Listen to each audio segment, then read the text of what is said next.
Good afternoon, everybody, and we welcome you and Happy New Year. Even now, we are in the 8th of January, but the first time that we are seeing one another.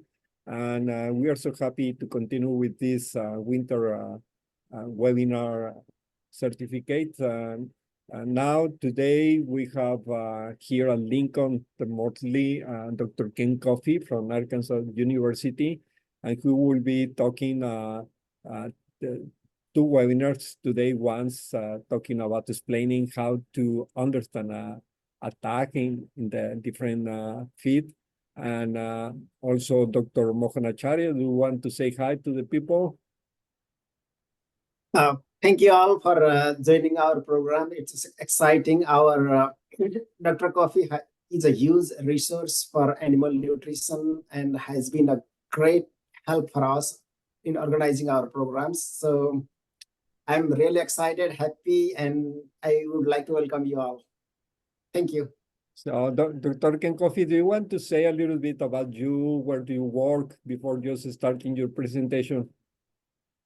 Oh, okay, sure. Yeah, I work at the University of Arkansas. I'm married to a person about 15, 20 miles from Lincoln.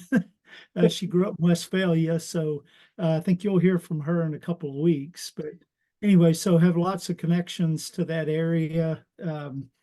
But we've been raising sheep for about 37, 38 years now. Still learning a lot, like a lot of everybody else is. And so to do research teaching at the University of Arkansas. So I guess that's good enough. Okay.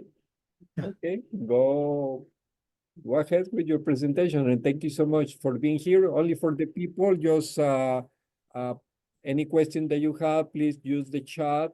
And also we are going to have one or two polls for questions for you to answer. So thank you for your participation.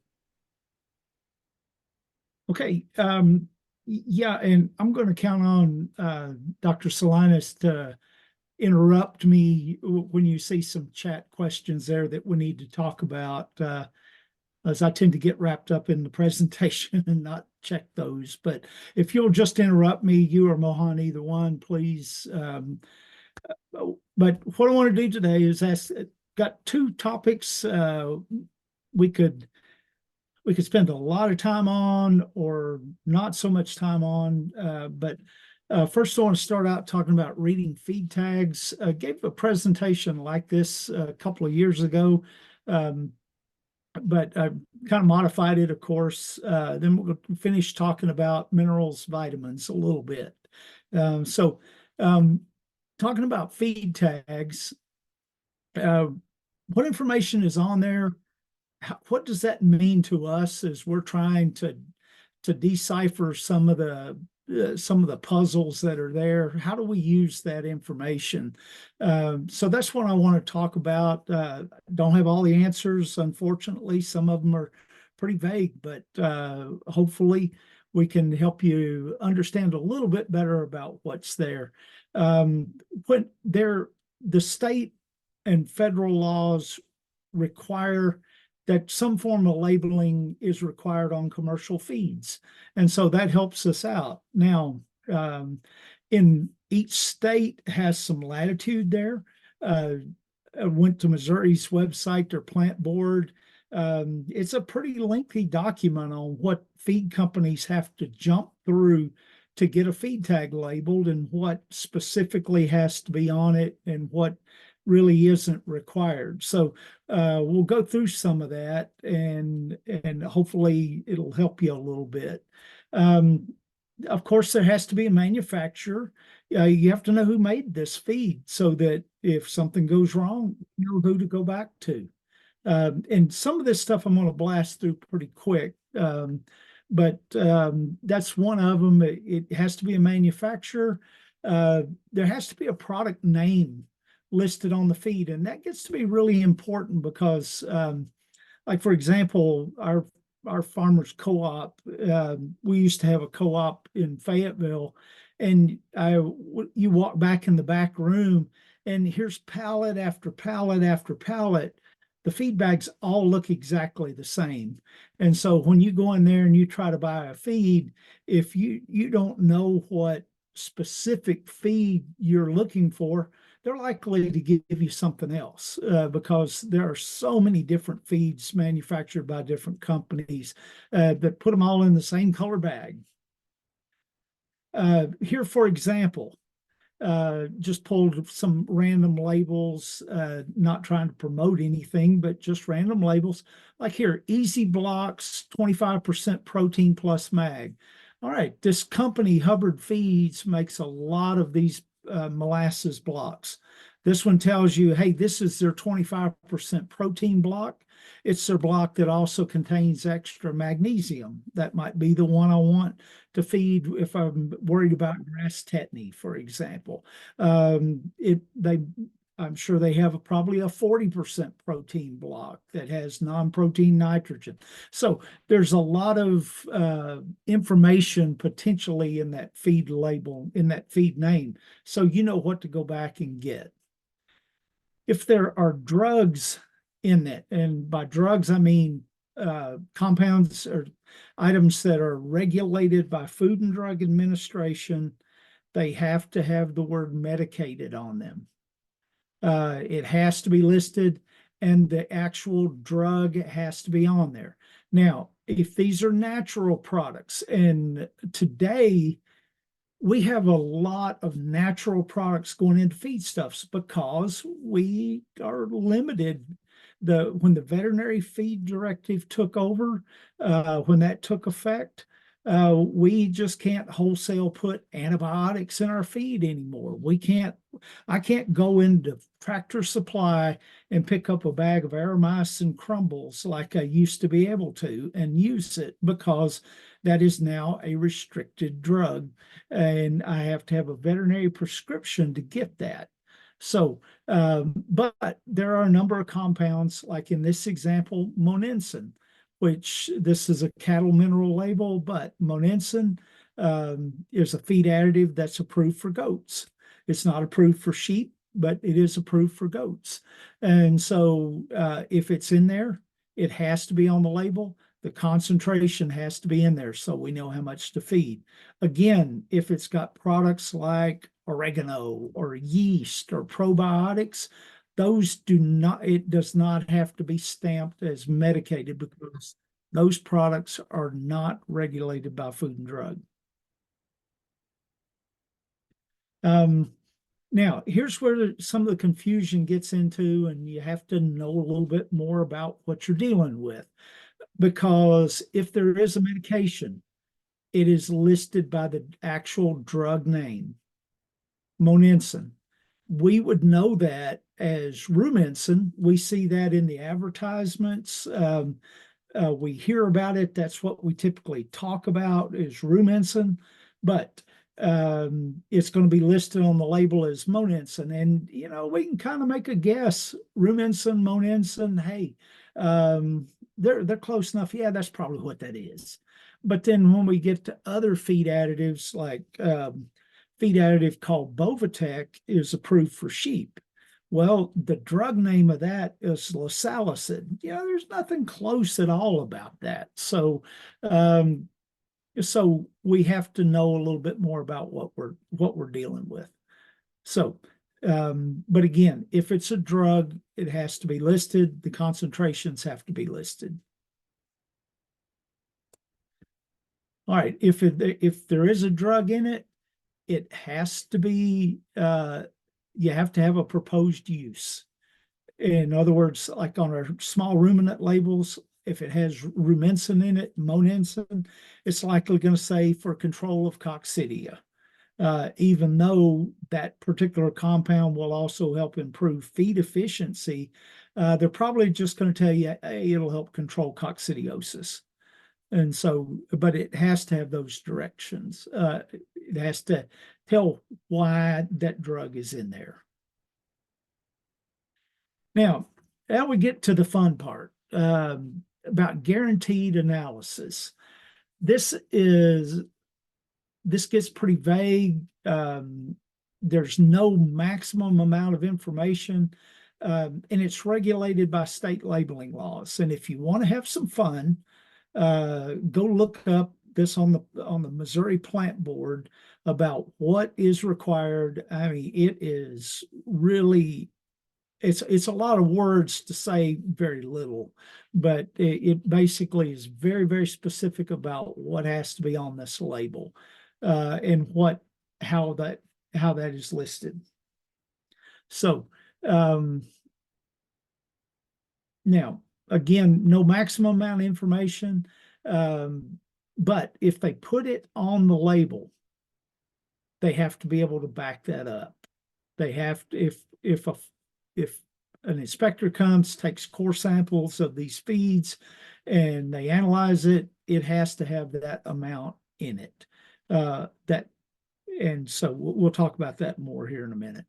Now, they want to put extra information. Hey, that's great. It helps them sell product, but there's a minimum amount required by each state. So the problem we get into is it's filled with what we call weasel clauses. Like, look here, when you look at the crude protein, I'm gonna move something. When we look at crude protein, how much crude protein is in this feed stuff?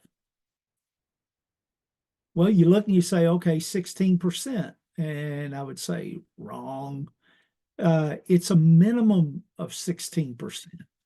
It may have 16, it probably has at least 16.5%, just to be on the safe side, maybe 17, 18%.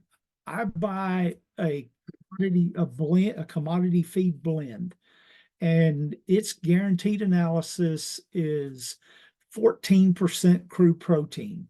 All right, if you just did a simple average of the 5 different feeds that are in that, you're going to come up more like 17%. But that way, if they reformulate a little, if they jockey around with it, they're covered. So keep in mind, these are shown as a lot of them are minimums. Crude fat, minimum. Calcium, we'll talk about in a minute. Phosphorus, selenium, vitamin A, all those are listed at minimums. Now, a few of them are listed as maximums. And if you look, crude fiber is a maximum. Acid detergent fiber, another form of fiber, is listed as a maximum. And calcium is listed as a minimum and a maximum. Now, can you see any common thread there as to why some of them would be minimum and why some of them would be listed as a maximum? Give you a second to think about that.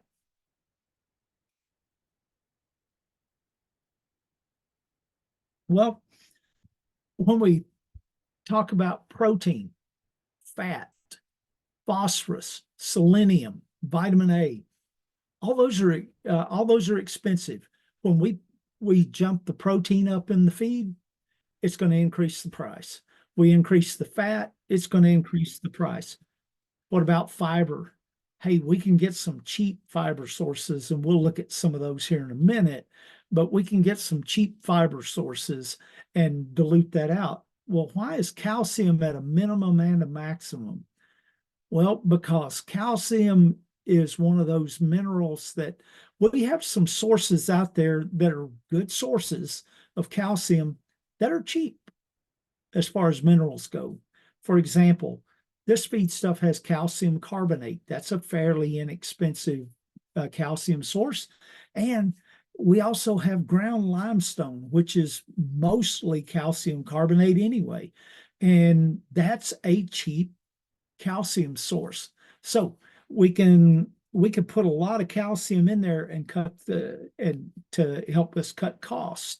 So they put a maximum on it. So this way, hey, we're providing a minimum of 0.4%, but we're not going to go over 0.9% to cut costs. And so that's what's going on there. Everything's not required. Again, it's not all encompassing. And if we look down through here, particularly on the minerals, okay, here's one, manganese sulfate. Okay, how much manganese is in here? We have no idea. They didn't guarantee it. How much zinc? Here's zinc sulfate. They put a zinc source in there, but they didn't guarantee it. And because guaranteeing this stuff is hard, especially on those trace minerals, sampling errors can really blow that out of proportion. So keep that in mind. So what do you base it on? A lot of times you go back to, you look at the company, who is making this? Are they known for cutting corners, or are they known for giving you a good quality product? And so you look at that to get an idea of what kind of value you have here. Now, something else that has to be on there is if there is non-protein nitrogen. And if you notice, a lot of these are listed as crude protein, crude fiber, crude fat. Crude protein, we don't actually analyze for protein. We analyze for nitrogen. And then we multiply it by a conversion factor, because on the average, the protein that's going to be in any of these plants or feeds is about 16% nitrogen. And so we can either divide our percent nitrogen by 0.16, or we can multiply it by 6 1/4 and come up with what the crude protein is. And that just it's a standard way of analyzing for protein.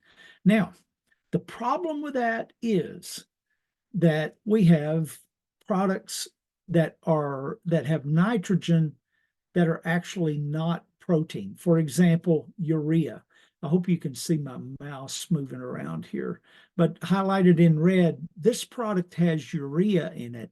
And so if it has one of these cheap nitrogen sources in it, they have to spell it out. For example, this one says, this includes not more than 2.9% equivalent crude protein from non-protein nitrogen. All right, urea, for example, contains 45% nitrogen. So a little pinch of this stuff adds a lot to the percent crude protein. So they add a little bit of urea, and that is equivalent to almost 3% of the crude protein. So without urea, look at this. This would be about, the guarantee would be a minimum of 9.1% crude protein if they hadn't added the urea. Now, why is this important? Well, for a ruminant animal, it's not as big a deal, because the rumen microbes take this non-protein nitrogen. The rumen bugs assimilate that in and make microbial protein, which feeds the animal. And so ruminant animals utilize urea fairly well, especially in a packaged feed like this. Now, if we were talking about horses, bad deal, because horses are sensitive to urea and it causes toxicity for them. Pigs would get no use out of it. They would just filter it out, urinate it out, and it's gone. But the rumen microbes can take that urea, that nitrogen, combine it with carbon from some of the grain products, and make their own microbial protein that then feeds the animal down the track. Hopefully that made sense. All right. Minerals usually are minimum. Calcium is minimum and maximum, again, like we talked about. Vitamins minimum, because it's costing you a lot to put those in there, costing extra. All right. The feed ingredients then gets to be a little bit of a quandary as well. But one thing I want to put down is they're listed in descending order of inclusion on an as-fed basis. And this isn't so important to us in the animal world. I mean, in the livestock world, it's really important in pet foods, because what that does is that allows a company to put these products, like when there's a product like beef or lamb or chicken, those products contain a large amount of water, And so when they add that to the initial formulation before they cook the water off of it, that lets them move that up to the front and look like, oh, look at what a great job we're doing. Where in effect, if it was all on a dry basis, that meat product may be way down the line. But we don't deal with that in livestock feeds typically. But it is on an as fed basis or including moisture. All right, in livestock feeds, we don't have to list the specific feed ingredients. We list categories.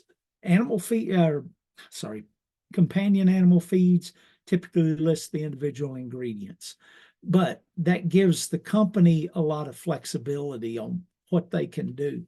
For example, let's look at another label here. In this particular feed stuff, the first line of ingredients, processed grain byproducts. So what is that? Well, there's a long list of them. Now, typically in today's market, it's most likely distillers grains with solubles, or corn gluten feed. Most likely, those are the most popular ones right now.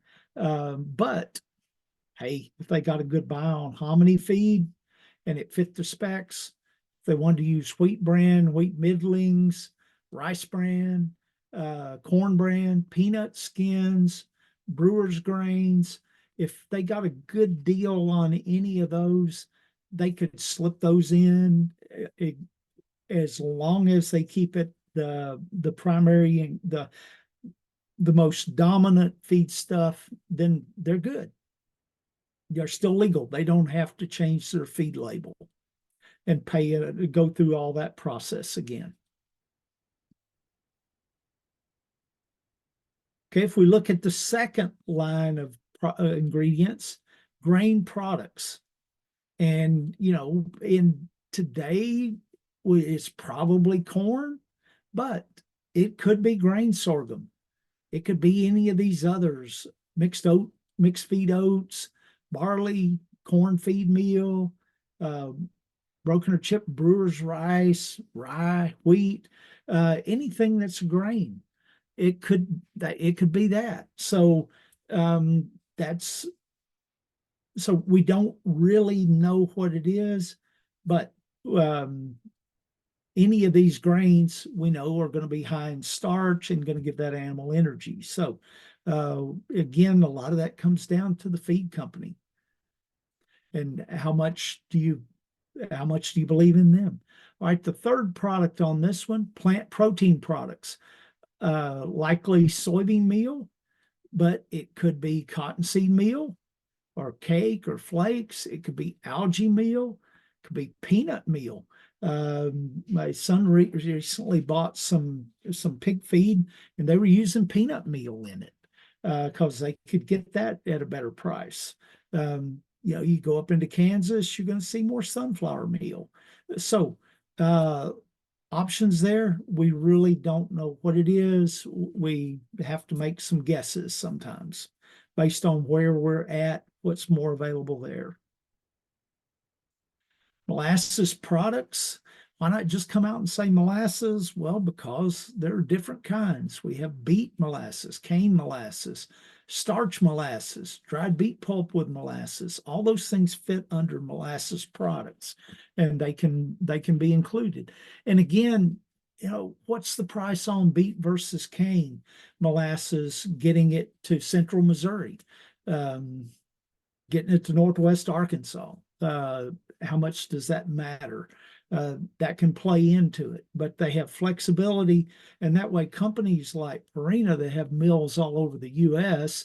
see they can, if they're mixing out in Washington State, their grain products may be more barley or something like that. Their molasses products may be more beet molasses rather than cane molasses. It really depends on where they're at, but this gives them more flexibility.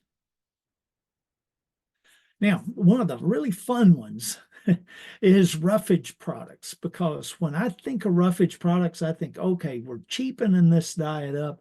We're putting in junk to fluff it up to filler. We're putting in filler.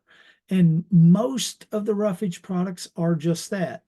Okay, I want to put corn cob fractions in there. What's my animal going to get out of that? Well, they're going to get something that's going to limit how much they're going to eat. Barley hulls, cottonseed hulls, again, things that are going to limit how much they eat. But then we get down to rice hulls, rice meal products, rice hulls, indigestible. But then the fun one is soybean hulls fit in this category. Soybean hulls are a good feed. The animals digest them well.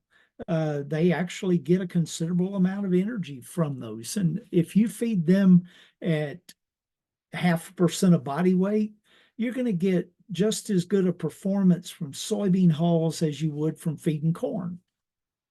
That's just because they are highly digestible. They're high fiber though. And so that makes them fit into this roughage products category. Now, the beauty of this is the grass-fed people can feed soybean hulls and not violate the grass-fed regulations. That counts for them. They can feed it and still claim those animals are grass-fed, even though that is a fairly high energy product. So again, some of the fun things about the feed things. Now, if they put a mineral additive in, they have to be specific. Which one? And like here, ferrous sulfate, copper sulfate. That's because there's considerable variability in the availability of those minerals. And availability, I mean bioavailability. How well does the animal utilize that? Particularly things like copper sources. There's a lot of variation in how well those are absorbed and used by the animal. We'll talk about that more later. For example, here, copper chloride. In that previous one, it was copper sulfate. Here, copper amino acid complex. Hey, we are putting a copper source in this feed for you that is high dollar stuff. It is the Cadillac of the copper sources.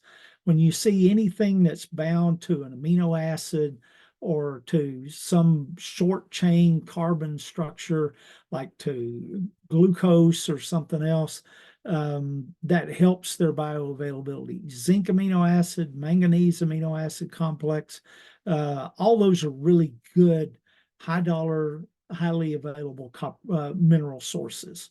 So it gives you the idea, even though they don't guarantee how much copper, zinc, manganese up here, you're saying, hey, this company's doing a good job for me. They're taking care of me.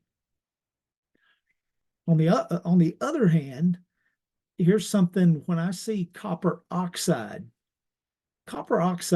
is not available. We'll talk more about this in a little bit, but the bioavailability of the feed grade copper oxide is almost zero. So when I see that on a label, I put it down and walk away. So need to have some kind of directions for use, although some of those are pretty vague.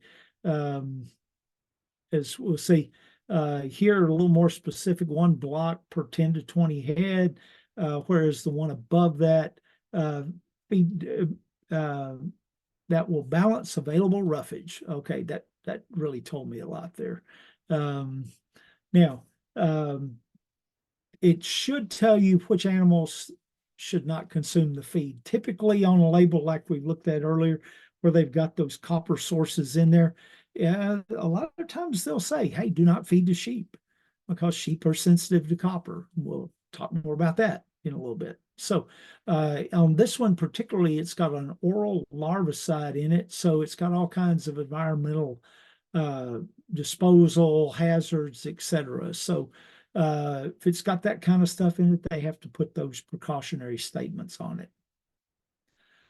Sometimes they'll have directions for use, particularly if they've got a drug and they're having to say there's a withdrawal time. That has to be on there, but otherwise, it tells you which feeds can be fed with it, which ones cannot be fed, etc.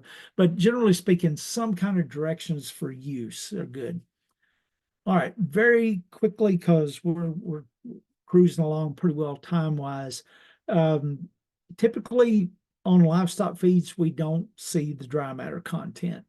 That basically is how much 100 minus how much water is in there. Now, most of our feedstuffs are somewhere 88% dry matter or better, because when the water content gets over about 12%, when it gets up to that 14% range, it doesn't last as long. It's going to mold, it's going to heat. And so we have to be careful with that. But most of our feeds are under that.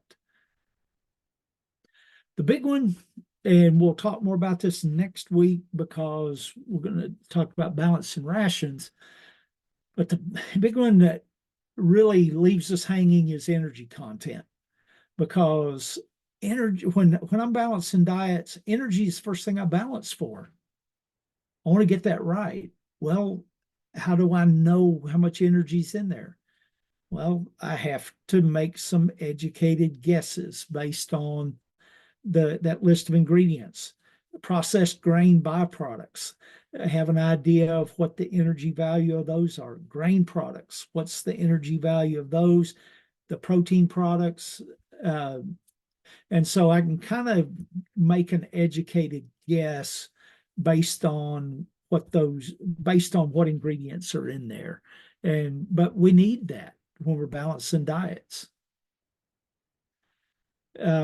If it is shown on the label, which, like I say, on livestock feeds, it's typically not, it's calculated per book values or fiber content. That's why on labels for dairy feed, they'll put the percent ADF, or acid detergent fiber. A dairy nutritionist will take that and they'll plug that into an equation and calculate the energy value of that feed. A lot of times the mineral levels aren't there. We've already talked about that. We know they're in there because it lists them, but we don't know how much.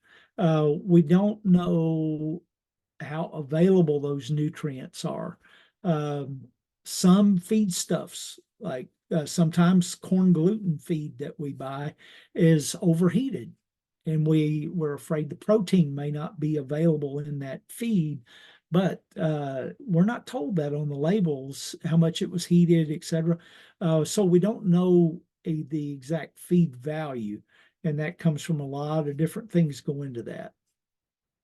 All right, so let me pause here and see if there are any burning questions that we need to talk about.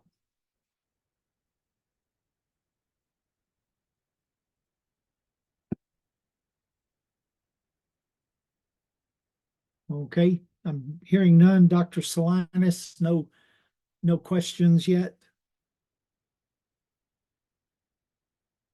Not yet. Not yet. Do you want, you tell me when do you want the poll? When I want to poll the questions? Yeah, Let's do that at the very end.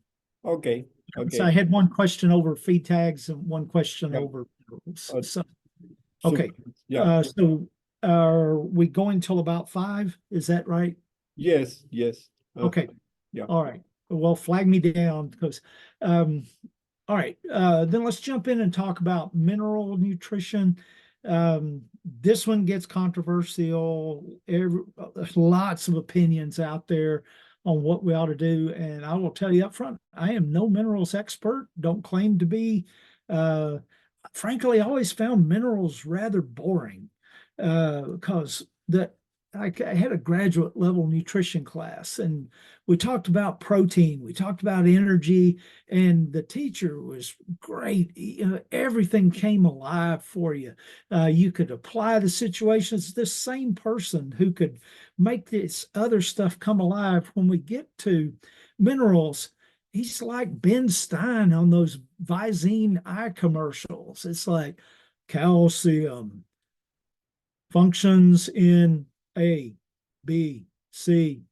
Deficiencies, symptoms, A, B, C. Then we go to phosphorus, and it just, man, how much more boring can it be? Minerals are really cool though, but they're just so varied in what they do that it just way beyond the time we have here and way beyond my knowledge. But what I want to do is give you an overview of some things to kind of make you aware of what we need to look out for. Hopefully that'll help keep you from making some mistakes. But 16 required minerals, many of them come in the feeds, and particularly feed companies have tried to negate the minerals that we get from our forages. They're not available. Well, yeah, they are to some extent, depending on the forages, but that's not the problem. So, but we get a lot of them from the feed, and mineral content varies considerably. What kind of fertilizer we use affects mineral content. If we put on swine effluent, turkey litter, that's going to impact the mineral content of our forages a lot. So keep that in mind. Some of the really over-the-top points that we really need to point out is each mineral has its own requirement, and they vary all over the board. Each mineral, or most of the minerals, also have an upper limit. You don't want to get up playing around in those toxicity levels.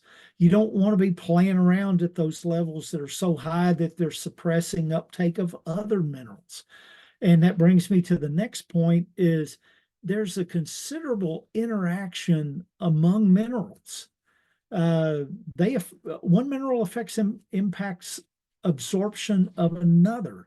And so the real thing is balance. Okay, if copper is required at 0.6% and phosphorus is required at 0.3%, let's keep them in that ratio. If we get a feedstuff that's really high in phosphorus, and we'll work on some of this next week again on balancing, but if we get feedstuffs that are really high in phosphorus, which we have, our grain byproducts like distillers grains, corn gluten feed are really, really high in phosphorus. Okay, so we use those, and that means our phosphorus level in our diet is 0.6. Well, now we need to increase the calcium to keep that balance, keep that ratio intact. And so keep that in mind as we go through this. Keeping those in the same ratios to each other is important. And here's why. There's 16 different minerals here along the outside. These are the scientific designations for those. But I want to point out a couple or three here in particular. One is K is for potassium, Mg is magnesium. All right, those two interact. And what happens is we put on potassium fertilizer in the springtime, and then we have cows coming down with grass tetany, which is a magnesium deficiency. Well, the reason for that is because potassium gets absorbed faster and better than magnesium. And so when these minerals go into the gut, potassium gets preferentially absorbed, and that actually suppresses the absorption of magnesium. And so it's not really that we had a magnesium deficiency in our forage, it's that we suppressed its absorption in the gut because of excess potassium, and we created a grass tetany problem.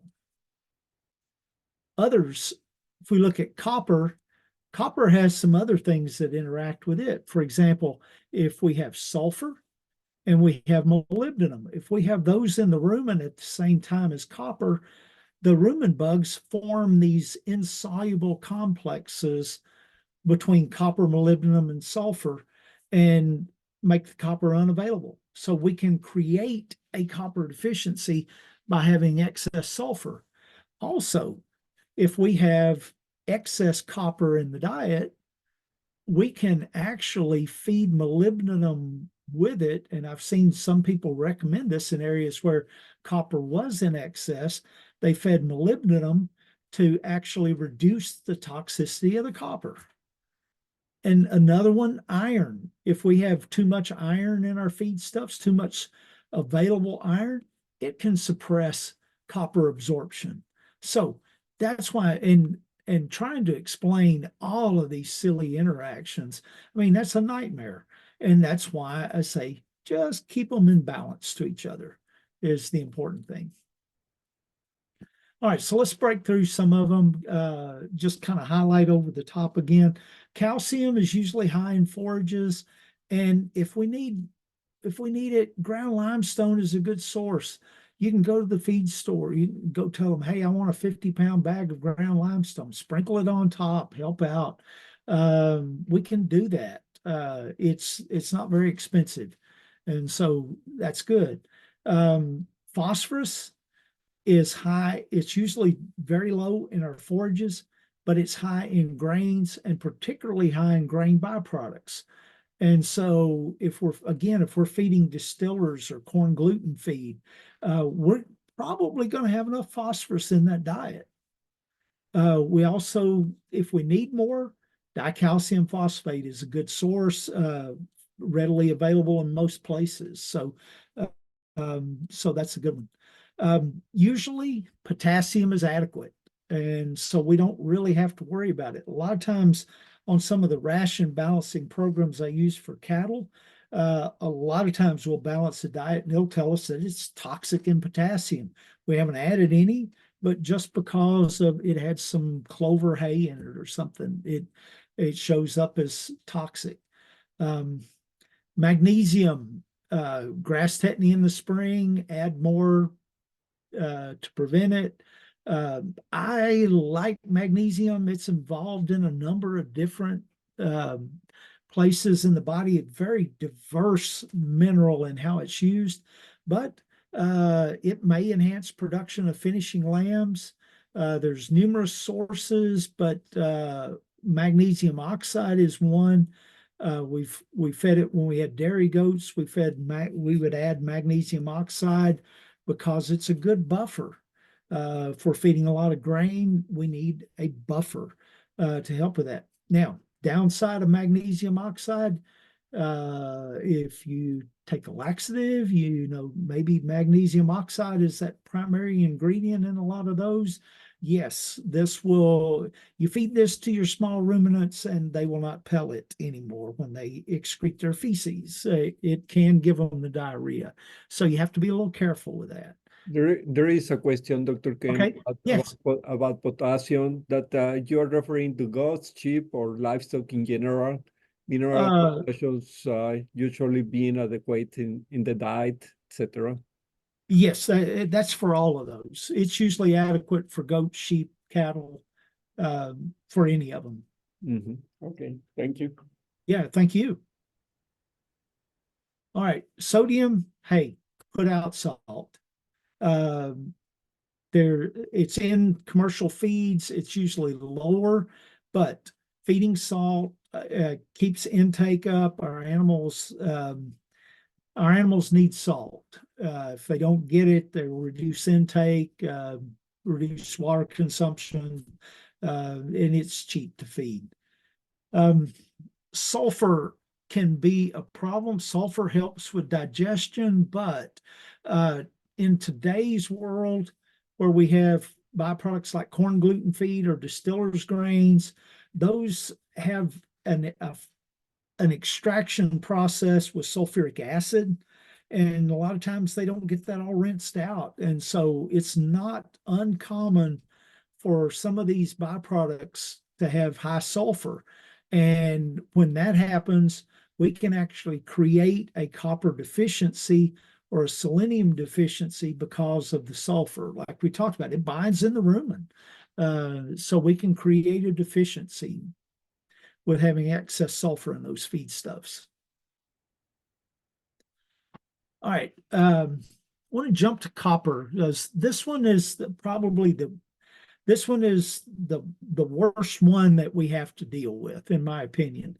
And it's because sheep and goats have vastly different copper requirements. And we'll look at that here. Sheep particularly, the biggest issue is there's a narrow range between the requirement and the toxicity. For example, we used to talk about sheep requirements about 10 parts per million. Now we're talking about 5 parts per million, 5 to 7 to 8, but still 15 can get toxic in our sheep. Goats much higher than that.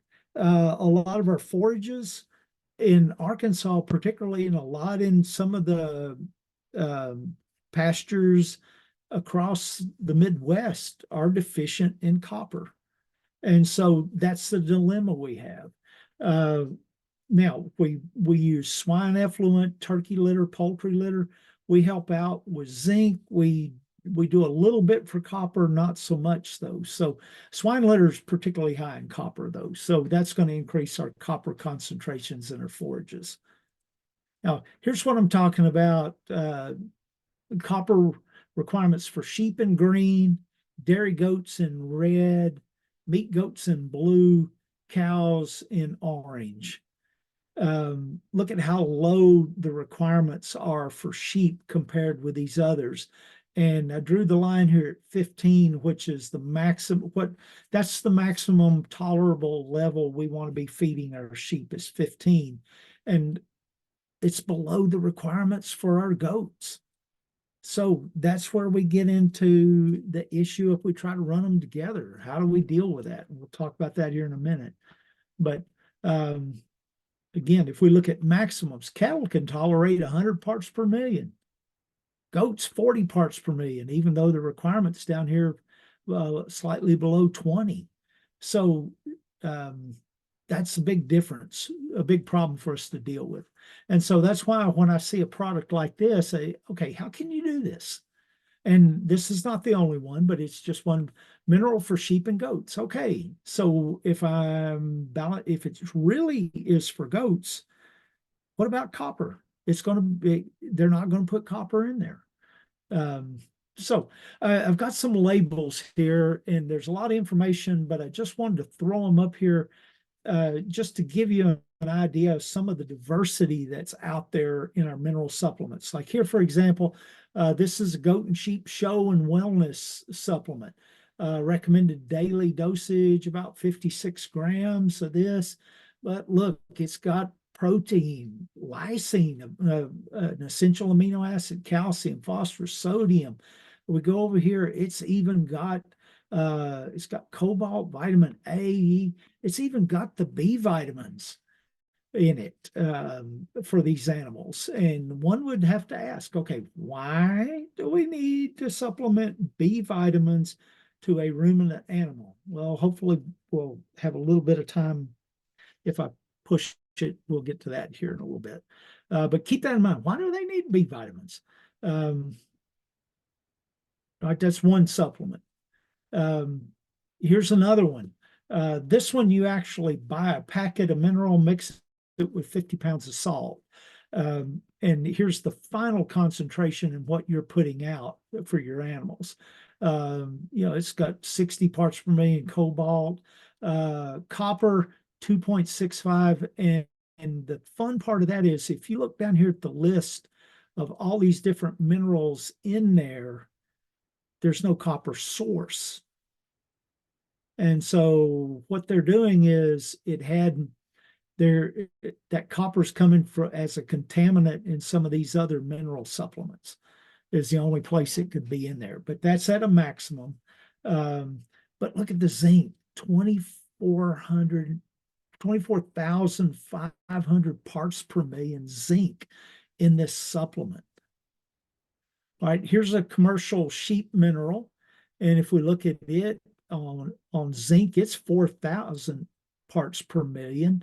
No copper in here anywhere because it's a sheep mineral. So now what I did is I took those, here's how much they're recommending you feed. And I just put them, hey, here's how much it would wind up being adding to the diet of a 100-pound lamb. And so the point is, and I'm not promoting or criticizing any product, I'm just showing you some of the differences we get into. And, we have to deal with this stuff. Like here, for example, on the Ultra Cruise zinc, 60 parts per million, the Premier 128 parts per million. This is added to the diet. The requirement for zinc is about 20 to 40 parts per million. Purina is giving us 80. So they are exceeding the zinc requirement simply in how much mineral we're feeding there. Cobalt, vast difference. Phosphorus, magnesium, calcium, a lot of variation in these mineral supplements. And so we need to come up with some good extension recommendations of here's what you should look for. And they've got that in cattle. I haven't run across that in sheep yet, but notice none of them have copper or very, very little added copper. So, and the problem with that is, again, like I said, in Arkansas, our forages, when I've had my forages tested, they're 4 to 5 parts per million copper. So they're not meeting the requirements. And so we can have issues with that. All right, so copper antagonism too. Again, if we have excess sulfur because of distillers grains, corn gluten feed, we can actually create copper deficiencies.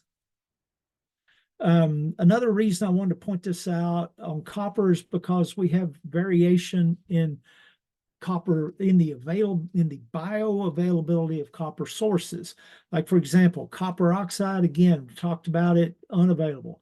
Now, the exception to that is a lot of you, if you've been in the small ruminant business, parasites are such a problem for us.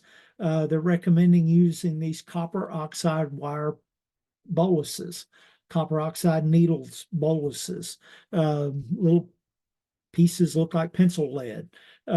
Those settle out in the rumen and in the reticulum, and they stay there long enough that they actually do get absorbed.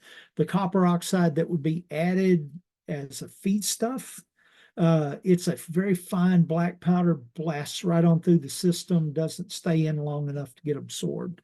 So any of these sources are good. Copper sulfate, carbonate, the copper proteinates like that copper amino acid complex, all of those are good sources that provide available copper. So then the problem is, if they put it in there, is it safe for sheep? And so, because in the essence of time, I'm going to blast here real quick. Vitamins. We have vitamin A, D, E, and K that are fat-soluble vitamins. These are stored in the body. And so if we have our animals out grazing pasture, even though they're on dry hay for 3 months out of the year, generally speaking, we're not going to see deficiencies of these vitamins because there is enough storage. And it's that way in cattle as well. You've got a lot of storage of these vitamins in the fat, in the liver, and so we really don't have to worry about it. Where we worry about it's when we start putting them in confinement, feeding them other feedstuffs. Now, the B vitamins, we have rumen. These are ruminants. Those microorganisms produce all these B vitamins. Now, as long as we have good feeding practices, we don't feed a whole lot of excess grain, we don't mess up the rumen with high levels of sulfur, we get those B vitamins synthesized and it's not an issue. But we can mess this up. I created cases of polioencephalomalacia by, hey, like right now, we're supposed to have a nasty cold front blast through here. It's cold, rainy. And what if I go out and just decide, okay, I'm going to start feeding grain right now? I mess up the rumen, because of the pH. I killed off the thiamine. I killed off the ability to make thiamine in the rumen, and I get polio. And I've actually done that. So we can mess this up, but as long as we've got them on a good functioning diet, they're producing all the B vitamins they need. All right. Wow. I've gone almost an hour, so didn't leave much time for questions. So if you want to throw up that poll, go ahead. Yeah, there is a question. Okay. One question. Wow, seems like an hour. There is another one. This is. Can you read the question directly in the chat? You should be able to. I think it's better. Okay. From Cinda Maleun, most gut minerals have high salt content, so wouldn't you only provide salt-free choice if your free choice mineral is specifically designed with low salt? Oh boy, that is a great question, and I work with an excellent mineral nutritionist, and she just comes unglued when people want to feed free choice salt as well as a mineral supplement. Those mineral supplements are designed with that salt in there to stimulate intake. And so if you provide other salt, they'll eat the salt, eat less of the mineral, cut your cost, but you're also cutting how much of that mineral is going into the animal. And so she says, do not feed salt on the side. Don't give your animals a choice, or they'll a lot of times they'll eat more salt, less of your mineral, and then you're not meeting those mineral requirements. Hopefully that answers that question. Also, there is another question for her. In the gut world, do you want to read it? Common practice for people to compare copper parts per million of one mineral to the next with the conclusion that higher is better. Unfortunately, it depends on the source bioavailability of copper. Is there any source or studies that you know that compare parts per million by copper source? Another good question, and I'm not the thing I would point to is say, as long as it's copper sulfate, if it's copper carbonate, or those copper amino acid complexes, as long as they're close on parts per million, you should be okay. Now, if they're double, then you've got some issues there. You have to make some choices, but as long as they're staying away from the copper oxide, it should be good. You should be fine. Okay. Okay, I will go with the first question. So for everybody, they will have like four options to answer it. So right now, the people start answering. So you can read which of the following is likely not going to be on the feed tag. So we have like 70–80% of people that have answered already. So you have to select one of those. So we have a few seconds more, and after that, you want to explain, Dr. Ken. Okay. Well, I don't think there's any explanation needed. They all nailed it. Yeah, good. We don't get energy content, and that's frustrating, but that's the way the world we live in. So good. Okay. Yeah. Let me get, if you don't mind, Yeah, what about if you run goats with cattle? What kind of let me move this real quick because I can't read the rest. If you run goats with cattle, what kind of mineral supplement should you provide, and how do you best provide copper? Our mineral supplements for cattle have adequate copper in them for goats as well. Now, it all depends on consumption, and I've run mineral consumption studies, and oh gosh, it's all over the board. So, I mean, some animals will eat twice as much as others. This month they ate 3 times as much. Next month they ate very little. I mean, that's the way this free choice mineral supplementation works. But there are some good quality cattle minerals out there. I would just find what a reputable company, and there are some, I mean, there are good reputable companies out there that make good mineral supplements and use those. They're going to have adequate copper. Make sure though that they're not cutting corners and putting copper oxide in it. As long as they don't put copper oxide, I don't worry about it so much. If you see zinc oxide, that's fine. Zinc oxide is available to the animals. They absorb it just fine. So I would use that. Okay, I have the next poll. I Okay. will just launch it. I think okay, that's it.